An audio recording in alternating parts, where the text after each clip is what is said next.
तो बच्चों question board पे दिख रहा होगा कि 18 gram of steam with Fe3O4 how much iron will consume.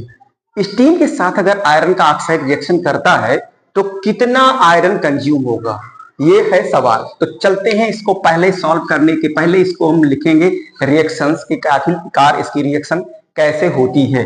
तो आयरन लिया गया हमने, यहाँ आयरन ले लिया। अब कह रहा स्टीम, स्टीम यानी वाटर, तो स्टीम ले लिया हमने, H2O ले लिया स्टीम। अब इसकी रिएक्शन जब हम कराएंगे तो यही चीज बनना है, यानी कि Fe3O4। कुछ ज्यादा आपको नहीं करना है, रिएक्शन को आपको बैलेंस करना है। यहाँ पे आयरन 3 है, यहाँ सिंगल है, 3 कर दीजिए प्रेम से। और ऑक्सीजन यहाँ 4 है, ऑक्सीजन यहाँ एक ही है तो यहाँ 4 कर दीजिए।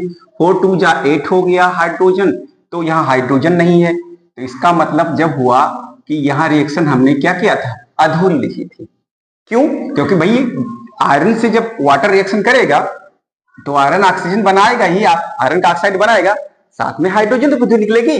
तो हाइड्रोजन हमने अब निकाली है आपकी जानकारी के लिए, ये है हाइड्रोजन। अब रिएक्शन जब बैलेंस करेंगे तो 4 2 जा 8 होगा, तो यहां हम 4 लगाएंगे।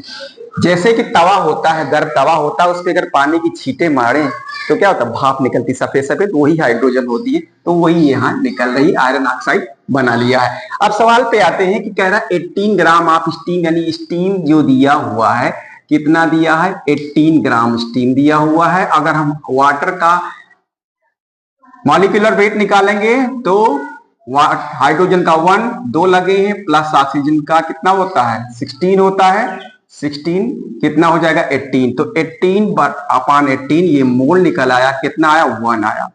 जब ये 1 आ गया तो अब यहाँ ये 3 वाला 4 से कर रहा है, इससे 3 से कितना कर रहा है 4, ये तो यहाँ कितना मोल आया, मोल हमारा कितना आया, मोल हमारा आया है 1 आया, मोल हमारा कितना आया 1 आया। तो यहाँ 3/4 इंटू यही वाला मोल लगा देंगे।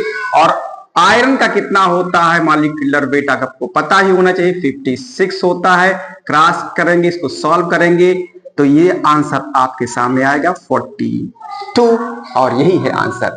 तो एक सवाल पूछा गया है कंपटीशन में, और आपके भी कंपटीशन में पूछ सकता है, तो इस क्वेश्चन को इग्नोर मत करिएगा। कैसा लगा वीडियो हमें जरूर बताइएगा।